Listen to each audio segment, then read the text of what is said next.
Subscribe now and press the bell icon. Never miss an update.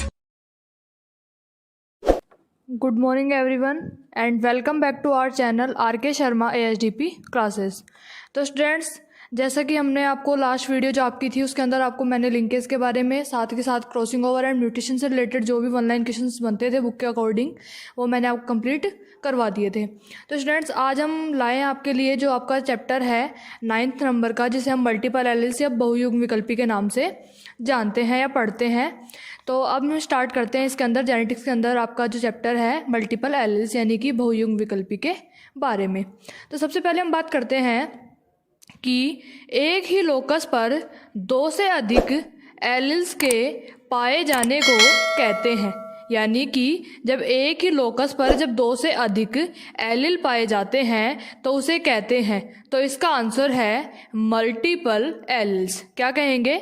Multiple alleles. फिर आगे हम बात करते हैं सार्वत्रिक ग्राही ब्लड ग्रुप होता है, यानी कि यूनिवर्सल रिसिपिएंट ब्लड ग्रुप है। तो इसका आंसर है AB। फिर ठीक है स्टूडेंट्स, आगे हम बात करते हैं रक्त समूह की खोज कब व किसने की थी। तो रक्त समूह की खोज 1900 में कोर्ल लैंडस्टीनर नामक वैज्ञानिक ने की थी। किसने की थी? कोर्ल लैंडस्टीनर नामक वैज्ञानिक ने 1900 के अंदर की थी। आगे हम बात करते हैं ब्लड ग्रुप ए में एंटीजन पाया जाता है।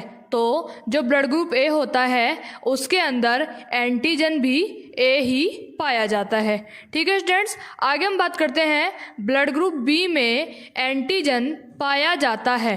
तो जो ब्लड ग्रुप बी होता है उसमें भी एंटीजन बी पाया जाता है। आगे हम बात करते हैं ब्लड ग्रुप ए में एंटीबॉडी पाई जाती है। तो इसका आंसर है एंटीबॉडी बी। यानी कि ब्लड ग्रुप अगर ए होगा तो एंटीबॉडी क्या होगी? बी। लेकिन अगर ब्लड ग्रुप बी होगा तो उसमें एंटीजन तो बी पाई जाएगी, लेकिन एंटीबॉडी जो है वह विपरीत हो जाती हैं, यानी कि उल्टी पाई जाती हैं। यानी कि बी की जगह ए और ए की जगह बी पाई जाती है। ठीक है स्टूडेंट्स, तो ब्लड ग्रुप बी में एंटीबॉडी पाई जाती है। इसका आंसर है ए। यानी कि अगर ब्लड ग्रुप ए है तो एंटीजन तो ए और एंटीबॉडी बी, लेकिन अगर ब्लड ग्रुप बी है तो उसमें एंटीजन तो बी होगी और एंटीबॉडी ए होगी। ठीक है स्टूडेंट्स, आगे हम बात करते हैं सार्वत्रिक दाता रक्त समूह होता है।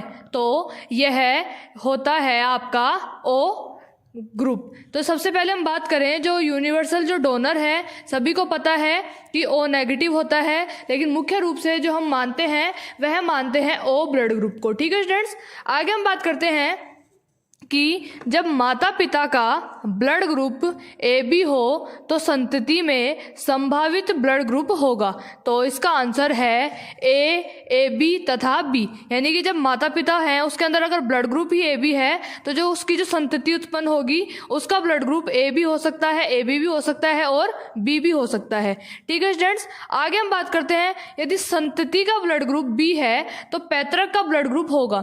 यानी अब हम बात कर रहे हैं संतति के ब्लड ग्रुप के। अगर संतति का ब्लड ग्रुप बी है तो पैतृक का ब्लड ग्रुप कौन सा होगा? संभावित।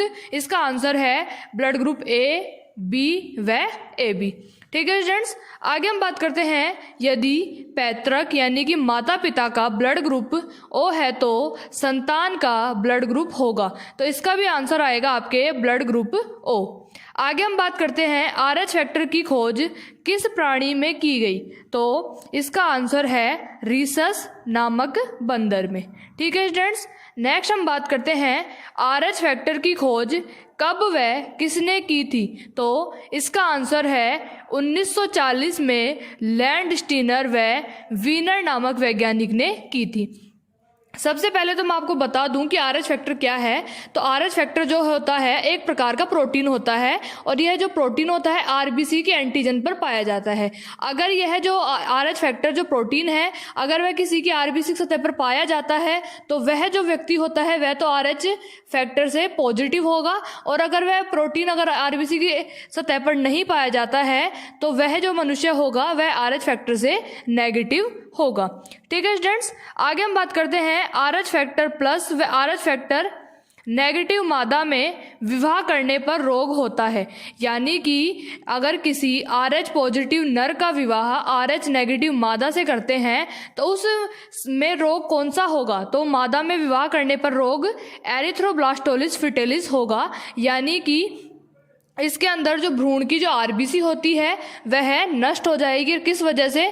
क्योंकि जो RH नेगेटिव है उसके अंदर वह प्रोटीन नहीं पाया जा रहा है और वह क्या करेगी, उस RH पॉजिटिव के लिए क्या बना लेगी? एंटीबॉडी बना लेगी। RH नेगेटिव जो है वह RH पॉजिटिव के लिए एंटीबॉडी बना लेगा और उस एंटीबॉडी की वजह से क्या होगा कि जो भ्रूण होगा उसकी RBC नष्ट हो जाएगी और जो भ्रूण होगा वह मृत पैदा होगा। ठीक है स्टूडेंट्स, आगे हम बात करते हैं यदि RBC पर कोई एंटीजन एब्सेंट है तो ब्लड ग्रुप होगा।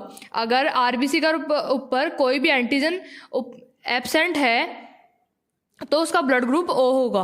क्या होगा? Blood group O। यानी कि अगर जैसे कि मैंने आपको पहले ही कहा है कि अगर एंटीजन एब्सेंट रहेंगी दोनों ही तो ब्लड ग्रुप होगा O, और अगर दोनों ही एंटीजन प्रेजेंट होंगी तो ब्लड ग्रुप क्या होगा? AB। ठीक है स्टूडेंट्स, आगे हम बात करते हैं यदि RBC पर दोनों एंटीजन प्रेजेंट हो तो ब्लड ग्रुप होगा। तो इसका आंसर है AB। क्या होगा? AB। आगे हम बात करते हैं यदि शशक यानी कि खरगोश का जीनोटाइप CCH है तो उसका फिनोटाइप होगा। यानी कि अगर खरगोश का अगर जीनोटाइप CCH है तो उसका जो फिनोटाइप होगा यानी कि जो बाहरी आकार होगा, बाहरी रंग होगा, वह कैसा होगा? तो इसका आंसर है चिंचला या धूसर प्रकार का या धूसर रंग का होगा। ठीक है स्टूडेंट्स, आगे हम बात करते हैं यदि शशक में जीनोटाइप C एंड CH हो तो उसका फिनोटाइप होगा। तो इसे हम कह सकते हैं हिमालयन रंग का क्या होगा? खरगोश होगा, जिसे हम रंजकहीन सफ़ेद रंग भी कह सकते हैं। ठीक है स्टूडेंट्स, आगे हम बात करते हैं AB एंटीजन किस ब्लड ग्रुप में नहीं होता है। तो जैसा कि मैंने आपको पहले ही बताया है कि जो एंटीजन होती हैं वह ब्लड ग्रुप O के अंदर प्रेजेंट नहीं होती है, जिसका आंसर होगा O। यानी कि AB एंटीजन किस ब्लड ग्रुप में नहीं होती है तो इसका आंसर है ब्लड ग्रुप O में नहीं होती है। आगे हम बात करते हैं यदि पैतृक का ब्लड ग्रुप A है तथा B है तो इनके बच्चों का संभावित रक्त समूह होगा। यानी कि पैतृक का ही ब्लड ग्रुप अगर A तथा B है तो उसके बच्चे का जो संभावित रक्त समूह होगा वह B भी हो सकता है तथा O भी हो सकता है। ठीक है स्टूडेंट्स, आगे हम बात करते हैं यदि पैतृक का ब्लड ग्रुप B तथा AB है तो इनके बच्चों का संभावित रक्त समूह होगा। तो इसका आंसर है ब्लड ग्रुप AB होगा। ठीक है स्टूडेंट्स, आगे हम बात करते हैं कि किसी व्यक्ति का ब्लड ग्रुप निर्भर करता है। तो मैंने आपको पहले ही कहा है कि जो किसी भी व्यक्ति का जो ब्लड ग्रुप होता है, जो पॉजिटिव एंड नेगेटिव होता है, वह किस पर निर्भर करता है? RBC में उपस्थित एंटीजन पर और RH फैक्टर के मौजूद होने के आधार पर ही जो ब्लड ग्रुप होता है वह पॉजिटिव एंड नेगेटिव होता है। यदि RH फैक्टर से पॉजिटिव रहेगा तो उसका जो ब्लड ग्रुप होगा वह A positive, B positive, AB positive, O positive होगा। अगर RH फैक्टर एब्सेंट रहेगा उसकी RBC की सतह पर तो उसका जो ब्लड ग्रुप होगा वह भी नेगेटिव होगा, जैसे कि A negative, B negative, O negative, AB negative. ठीक है, आगे हम बात करते हैं वंशानुगति के अनुसार कौन सा विवाह का संबंध गलत होगा। तो वंशानुगति के आधार पर या वंशागति के आधार पर RH फैक्टर से पॉजिटिव नर का विवाह अगर RH फैक्टर से नेगेटिव मादा से होता है तो यह विवाह गलत होगा, क्योंकि RH फैक्टर से जो नेगेटिव मादा है, RH फैक्टर नेगेटिव मादा जो है उसकी जो संतति होगी वह जो जब भी उत्पन्न होगी तो उसकी जो RBC है वह क्या हो जाएगी? नष्ट हो जाएगी। ठीक है स्टूडेंट्स, आगे हम बात करते हैं RH शब्द किस आधार पर लिया गया है। तो RH जो शब्द है यानी कि RH फैक्टर जो शब्द जो यूज़ किया गया है RH फैक्टर, तो यह लिया गया है रीसस नामक बंदर के ऊपर RH शब्द को लिया गया है। आगे हम बात करते हैं कि गुणसूत्र जो होते हैं कितने प्रकार के होते हैं। तो गुणसूत्र जो होते हैं वह 2 प्रकार के होते हैं, एक तो होते हैं लिंग गुणसूत्र और दूसरे होते हैं कायी गुणसूत्र। यानी कि हमारे जो लिंग का निर्धारण करते हैं उन्हें लिंग गुणसूत्र कहते हैं, तथा जो दैहिक कोशिकाओं का निर्धारण करते हैं उन्हें कायिक गुणसूत्र कहते हैं। ठीक है स्टूडेंट्स, आगे हम बात करते हैं लिंग गुणसूत्रों की खोज किसने की तथा किसमें की गई थी। तो जो लिंग गुणसूत्र होते हैं, सेक्स क्रोमोसोम्स होते हैं, इनकी जो खोज थी वह 1902 में सीई मैकलंग नामक वैज्ञानिक ने की थी, और इनकी जो खोज की गई थी वह टिड्डे पर की गई थी। किनकी? सेक्स क्रोमोसोम्स की जो खोज थी वह टिड्डे पर की गई थी और 1902 के अंदर सीई मैकलंग नामक वैज्ञानिक के द्वारा की गई थी। तो स्टूडेंट्स, इसी के साथ आपका जो चैप्टर है मल्टीपल एलिल्स का वह कंप्लीट होता है। इसके बाद में आपके जो टोटल 7-8 चैप्टर बच रहे हैं, जिनके अंदर आपका ब्रीडिंग सिस्टम आएगा और मेन रूप से आएगा आपका सिलेक्शन वाला। ठीक है स्टूडेंट्स, उसके बाद में आपका एक ईटीटी वाला चैप्टर भी इंपॉर्टेंट बनता है।